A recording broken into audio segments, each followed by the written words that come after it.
시청자 여러분 안녕하십니까? 좋은 아침입니다. 밤사이 미국 증시가 다시 한번 크게 흔들리면서 오늘도 쉽지 않은 하루가 예상됩니다. 특히 전문가들이 얘기하고 있는 AI 거품론. 대다수의 전문가들은 AI가 지금 당장 이 터질 단계는 아니라고는 하지만 최근 증시 분위기를 보면 심상치 않아 보이긴 하죠.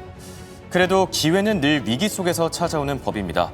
천천히 마음을 가다듬으면서 저희와 함께 오늘도 투자 전략 잘 모색해 보시죠. 그럼 먼저 미국 증시의 마감 상황부터 확인해 볼까요?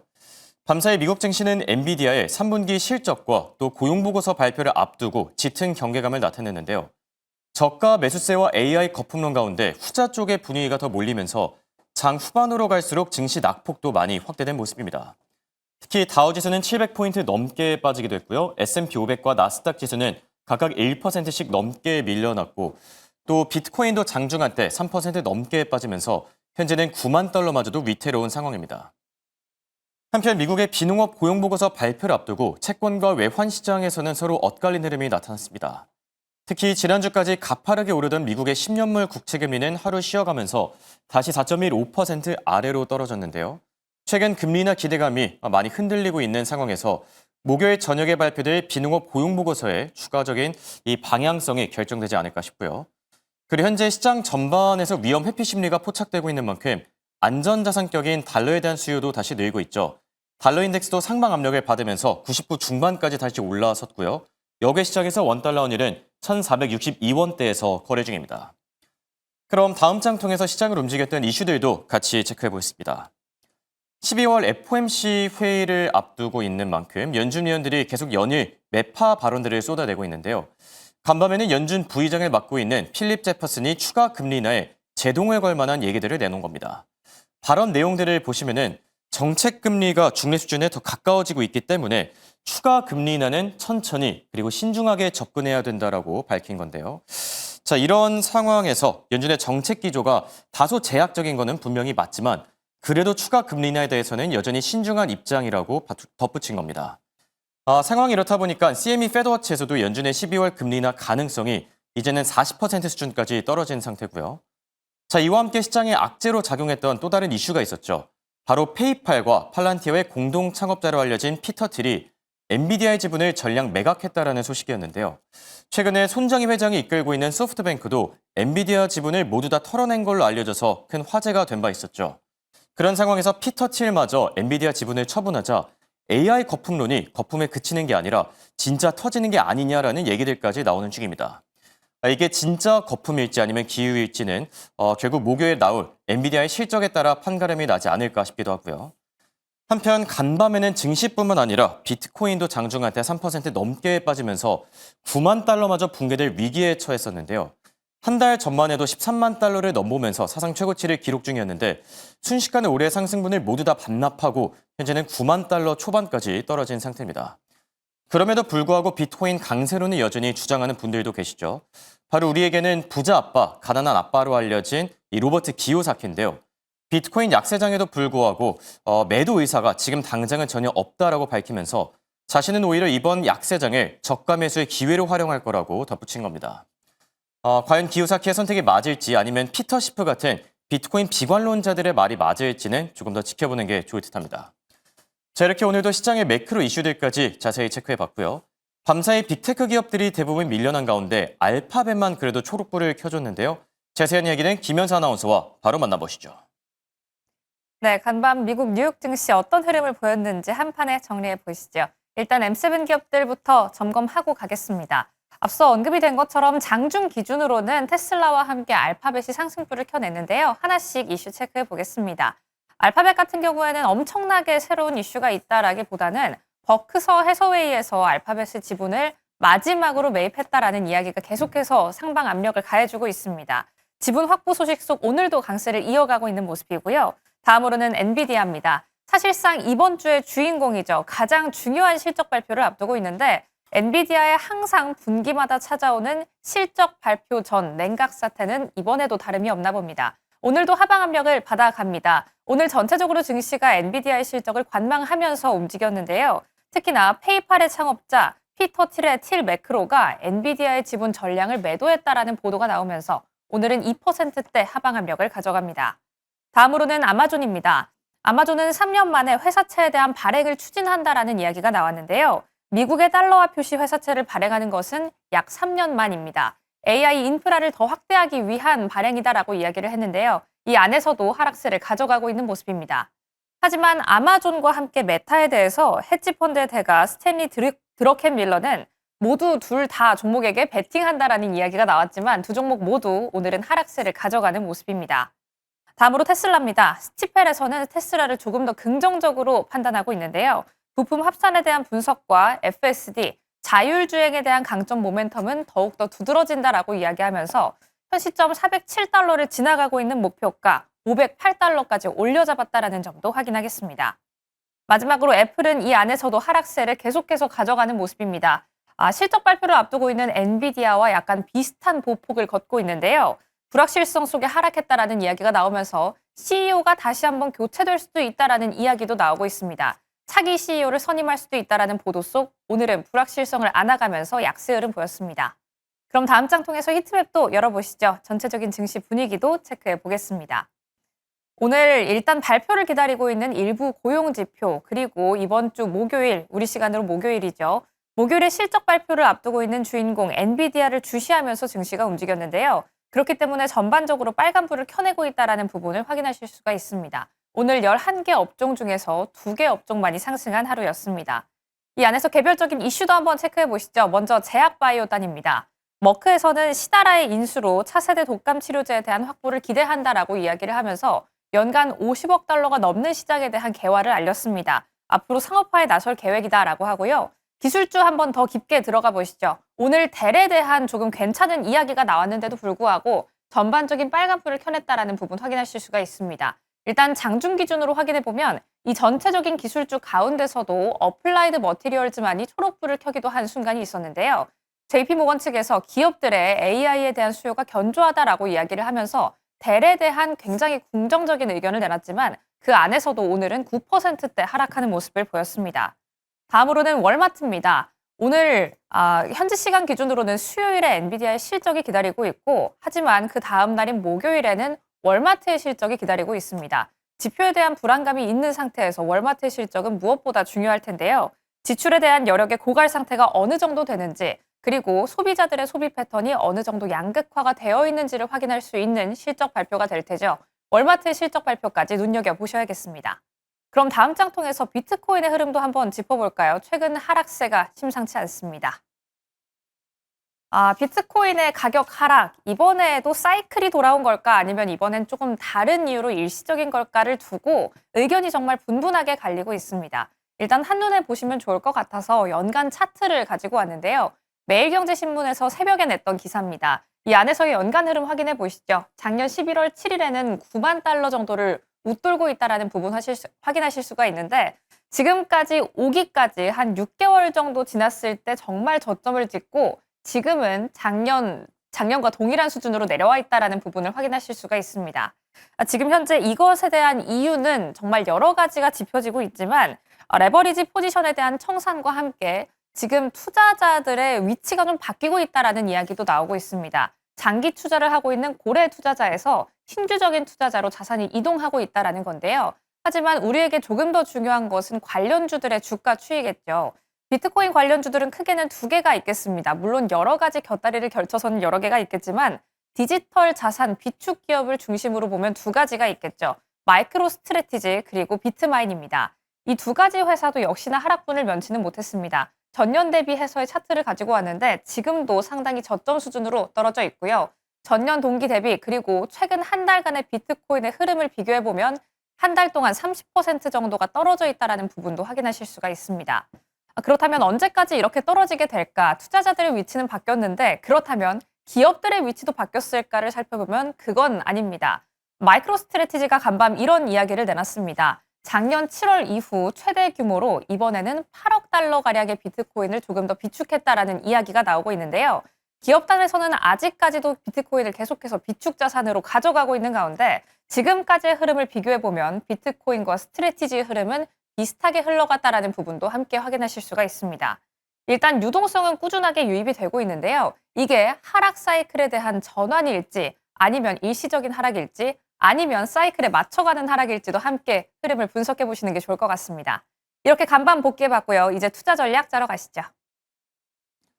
자, 이번엔 미국 증시의 핫한 이슈들 그리고 핫한 종목들 체크해보는 굿모닝 라이브 시간입니다. 도말씀의 타이거 인베스트의 황윤석 대표와 함께합니다. 안녕하십니까? 안녕하십니까? 간밤 미국 증시가 다시 생각보다 큰 폭으로 빠진 것 같습니다. 한 줄 평을 남겨주신다면 어떻게 남기시겠습니까? 글쎄요, 한 줄 평은 이제 총체적인 난국이다 이렇게 표현할 수 있을 것 같아요. 그러니까 네, 그 내면을 그렇죠. 들여다보면 우선 금리 인하 회의론이 지금 시장에 일고 있고요. 네. 또 하나는 엔비디아 실적에 대해서 경계감도 있는 것 같습니다. 그렇죠. 그리고 마지막으로 고용지표를 이제 발표할 예정인데 고용지표에 대한 경계감이 이제 대충돌을 하면서 총체적인 난국으로 지금 가지 않느냐. 네. 이런 우려가 나타나고 있는 시장이었다 이렇게 말씀드릴 수 있겠습니다. 네, 말씀 그대로 총체적인 난국이 맞는 것 같기도 합니다. 그래도 그나마 다행인 점은 이제 장중한 때 다우지수가 700포인트 넘게 빠지기도 했는데 막판으로 갈수록 조금은 이 낙폭을 축소한 점이 아닐까 싶기도 하고요. 자, 그럼 이제 시장을 조금 더 본격적으로 들여다볼까 하는데요. 굿모닝 라이브 이슈픽 바로 보여주시죠. 자, 오늘 올라온 세 가지 주제입니다. 먼저 트럼프 대통령의 채권 매입이 논란이 됐다라고 하고요. 그리고 금리 인하 회의론이 계속 확산하고 있고 S&P 500 지수의 전망치와 관련해서는 무려 7,800까지 제시된 상태라고 합니다. 어제 나왔었던 얘기였죠. 트럼프 대통령이 정책 수혜주, 예를 들어서 뭐 인텔이나 메타 같은 이 정책 수혜주들의 채권을 대거 매입했다라고 하는데 네. 이해 충돌 논란이 커지지 않을까요? 진짜 우리나라 자본시장 통합법상으로는 이해할 수 없는 네, 부분이죠. 그렇죠. 이거는 분명히 그 주가 조작과 관련된 시세 조정과 관련된 얘기가 나올 수 있는 건데요. 트럼프 대통령이 이제 3분기, 그러니까 올해 가을에 8,200만 달러의 규모의 회사채와 지방채를 매입했다고 네. 합니다. 그런데 그 내용을 들여다보니까 어떤 종목들이 들어가 있냐 봤더니 뭐 넷플릭스, 유나이티드 헬스 그룹, 그다음에 보잉, 메타, 브로드컴 이렇게 돼 있는데 네. 가장 큰 문제는 인텔이라고 할 수 그렇죠. 있어요. 예. 인텔은 특히 트럼프 행정부가 지난 8월 달에 89억 달러를 투입해서 정부가 지분 10%를 확보한 기업이거든요. 그러면서 주가도 많이 올랐었고요. 네, 그때요. 그렇습니다. 그런데 지금 여기에 회사채를 매입했다라는 건데 이게 자본시장 통합법상으로 보면 이게 통정 매매일 수도 있고 예. 내부 제약 거래일 수도 있고 사전 매매 의혹도 받을 수 있는 내용이거든요. 그렇죠. 그래서 지금 보면 그 이거 외에도 8월 달에도 지금 690건 최소 1억 370만 달러 규모의 채권을 매수했다라고 하는데요. 이번 공시에 이게 매도 거래는 한 번도 보고되지 않았으니까 그대로 보유하고 네. 있다 이렇게 보는 게 무방할 것 같습니다. 그런데 좀 전에 말씀드린 이제 인텔 같은 경우 외에도 보잉 같은 경우는 트럼프 대통령이 이제 관세 협상을 할 때 끼워 팔았던 종목이거든요. 예, 기억납니다. 네. 그래서 강제로 이제 보잉 항공기를 구매하게끔 만들었던 종목 중에 하나고요. 그래서 제가 오늘 차트상으로 인텔하고 보잉만 잠깐 좀 살펴보고 가려고 네. 합니다. 그래서 인텔 차트를 한번 보시면 이때가 사실은 이제 정부에서 지분 매입할 때 예. 올라갔던 거고요. 그다음에 실적 발표하면서 42달러까지 갔는데 지금은 이제 내려와 있습니다. 그런데 여기서 만약에 지지가 된다 그러면 다시 반등할 가능성이 높은 자리라고 보여지고요. 네. 그다음에 이제 보잉을 한번 보도록 하겠습니다. 보잉 예. 같은 경우는 242달러 이제 고점을 찍고 나서 쭉 하락하고 있기는 합니다. 그런데 지금 이 자리에서 만약에 지지가 된다 그러면 이 자리에서 반등도 가능한 자리로 보여지고요. 네. 그래서 아직은 뭐 결론을 낼 수는 없지만 역시 이해 충돌 가능성이 있다는 점은 뭐 간과하기 어려울 것으로 보여집니다. 네. 이게 지금 정책 수혜주 채권을 그냥 매입한 게 아니라 또 대거 매입했다고 해서 더 논란이 되고 있습니다. 네. 이해 충돌 논란. 당분간 도마 위에 오르지 않을까 싶고요. 자, 두 번째 주제로 금리나 기대감에 대한 얘기를 해봐야 될 것 같은데 지금 12월 금리나 기대감이 이렇게 한순간에 꺾일 줄은 또 몰랐습니다. 네. 뭐 지난주까지만 하더라도 50% 위였던 것 같은데 금리 인하 가능성이 이제 50% 아래로 떨어졌고 네. 동결 가능성이 더 커진 상태거든요. 이런 현상은 어떻게 보고 계시죠? 네, 말씀하신 대로 지금 CME 패드워치 쪽에서는 네. 동결이 57%까지 나왔어요. 그러니까 음. 금리 인하는 43%로 시간이 갈수록 이제 그 금리 인하 가능성이 이제 축소되고 있고요. 네. 지금 연준의 그 인사들 발언도 지금 금리 인하 회의론 쪽으로 쏠리는 현상이 나타나고 있습니다. 제퍼슨 부의장 같은 경우는 추가 금리 인하는 천천히 신중하게 해야 된다. 이렇게 지금 화면에도 나가고 있고요. 네. 얘기를 했고요. 또 미니아폴리스 연은의 카시카리 총재 같은 경우는 아예 10월 달은 금리 동결이 적절했다. 이렇게까지 나오고 있어요. 맞습니다. 그래서 지나간 얘기까지 하고 있고 그리고 지금 향후 지표에 따라서 인하와 동결을 전부 이제 검토할 수 있다, 지켜봐야 된다 이런 얘기를 했었고요. 샌프란시스코 연은의 데일리 총재는 인하도 동결도 단정하기 어렵다라고 네. 얘기했고 보스턴 연은의 콜린스 총재는 물가가 여전히 목표치인 2%를 웃돌고 있다. 당분간 현 수준의 금리를 유지해야 된다. 동결의 무게를 들고 있고 시카고 연은의 골스비 총재도 마찬가지 입장을 취하고 있습니다. 예. 그래서 전체적으로 지금 그 페드의 인사들을 보면 금리 동결이 지금 그 대다수를 차지하고 있는 그렇죠. 상황이거든요. 그래서 지금 이러한 금리 그 인하의 회의론이 시장에 지금 좋지 않은 영향을 미치면서 이제 그 헤지 펀드 쪽에서 지금 공매도를 걸고 있고 네. 개인 투자자들도 지금 투매에 동참하는 흐름들까지 나오고 있어서 시장 상황이 그다지 좋지 않다 이렇게 말씀드릴 수 있겠습니다. 네. 지금 금리나 기대감이 많이 후퇴한 상황이죠. 결국 고용 보고서가 중요할 듯한데요. 목요일 저녁에 나올 고용 보고서에서 고용 시장에 좀 침체 징후들이 드러나야지 금리나 기대감이 다시 부활하지 않을까 뭐 그런 네, 생각이 들기도 그렇습니다. 하네요. 그리고 월가에서 AI 거품론 계속 확산 중이라고 하죠. 그럼에도 불구하고 글로벌 IB들의 증시 전망은 또 올라가는 것 같아요. 뭐 네. 모두는 아니지만 마이크 윌슨 굉장히 유명한 분 가운데 한 분인데 이분이 또 높게 올려 잡은 것 같은데 얼마큼 올려 잡은 거죠? 네, 그 4년 연속 두 자릿수 증시 상승률을 예측했는데요. 네. 특히 미국의 기업이 가격 결정력이 뭐 제고되고 있다라는 얘기를 했고 AI가 지금 거품론이라는 얘기가 나오고 있는데 AI가 효율성에 대해서 또 얘기를 했어요. 그리고 규제가 완화되고 있고 이제 안정적인 금리가 운영이 되고 있다라는 얘기를 들으면서 S&P 500의 목표가를 기존에 이제 6,374에서 7,800까지 높였습니다. 예. 최근에 7,500까지는 제가 나오는 걸 봤는데 그렇죠. 7,800이면 그걸 뛰어넘는 네. 목표치인 것 같아요. 그래서 지금 시장 분위기와는 완전히 다른 쪽에 아주 긍정적인 전망을 내놓고 있고요. 그리고 제가 알기로 이 마이크 윌슨이라는 분이 원래 증시 비관론자 가운데 맞습니다. 한 분이었던 것 같은데 네. 상당히 좀 낙관적인 뷰를 제시한 게 좀 신기하기도 하네요. 네, 그렇습니다. 그리고 또 골드만삭스 쪽에서는 올해 AI 관련 주식의 수익률은 AI 인프라 기업이 주로 주도했다라는 얘기를 하면서 AI 인프라 기업은 S&P 500 대비해서 27%의 초과 성과를 이뤘고 네. AI 기반 매출 기업은 마이너스 1%, 그다음에 AI 생산성 기업은 마이너스 12%였다. 네. 이렇게 비교를 했습니다. 그리고 또 RBC 쪽에서는 지금 미국 증시를 지탱해 왔던 개인 투자자들 사이에서 피로감이 나타나고 있다. 그러니까 이 얘기는 그렇죠. 뭐냐면 헤지 펀드들이 공매도를 하거나 이럴 때도 네. 숏을 칠 때도 개인들이 지금 강력하게 매수를 하면서 시장을 숏스퀴즈라든지 이런 쪽으로 강하게 상승으로 올려놨는데 지금은 투매에 동참하고 있기 때문에 공매도를 걸어놓으면 그대로 급락하는 흐름들이 중소형주 쪽에서 나타나고 있다. 이렇게 개인 투자자들도 좀 이제 돌아서고 말씀드릴 있다 이런 얘기인 걸까요? 그렇습니다. 그래서 그런 점도 좀 불안한 요인이다. 이렇게 말씀드릴 수 있겠습니다. 네. 자, 이렇게 시장의 매크로 이슈들에 대해서 살펴봤고요. 종목단 이슈들로 넘어가 보죠, 이제.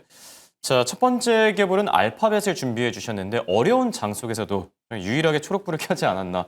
워런 버핏의 어떤 가오가 있지 않았나 생각이 네. 드는데 알파벳은 어떤 이슈들이 있었죠?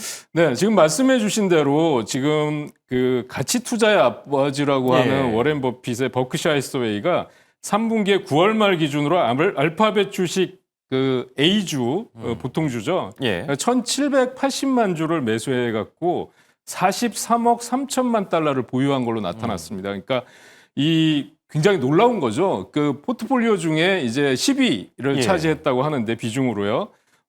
지분은 이제 애플은 또 반대로 2분기 연속 순매도를 기록했다고 합니다. 그래서 네. 기존의 애플은 이제 그 버크샤 해서웨이의 얘기를 빌리면 애플은 가치주다라고 얘기했던 건데 지금 대표적인 기술주라고 하는 알파벳을 매수했다라는 거고요.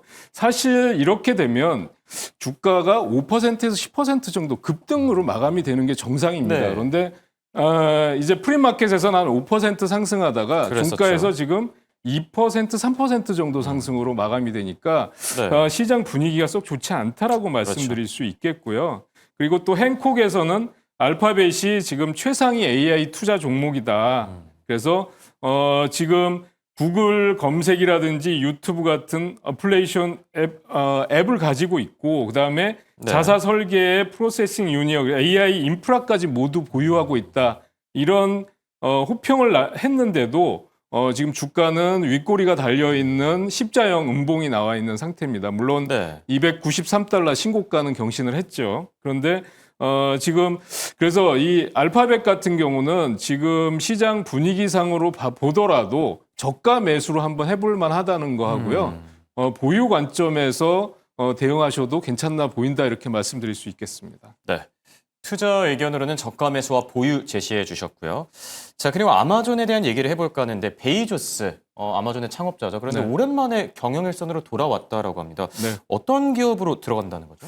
그러니까 지금 프로젝트 프로메테우스라고 하는 AI 스타트업을 설립을 했어요. 그래서 그 아마존 CEO에서 물러난 게 이제 2021년도지 않습니까? 그렇죠. 그런데 이제 공동 CEO로 컴백을 한 거죠. 뭐 쉴 만큼 쉬었다 이런 얘기인가요? 네, 그렇습니다. 그래서 지금 이 회사는 챗봇형 거대형 언어 모델이 아니라 컴퓨터라든지 항공우주, 자동차 이런 물리적인 공학 제조 분야에 적용되는 물리 기반 AI 개발에 초점을 맞추고 있다라고 네. 말씀드릴 수 있겠고요.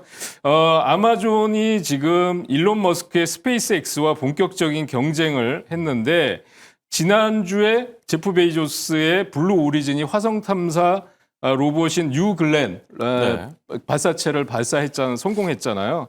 그래서 이런 것들도 지금 시장에서 관심이 받고 있는데 지금 보면은 또 하나 그 이제 호재 중에 악재가 나온 게 뭐냐면 역시 그 회사채 발행을 한다 하는 그렇죠. 게 악재로 작용하면서 장중에 굉장히 강한 흐름을 보이다가 윗꼬리가 길게 달려있는 십자형 양봉으로 마감이 됐습니다. 네. 실적 발표 이후에 갭 상승이 나왔는데 결국은 그 상승분을 전부 반납하는 모습을 보여줬어요.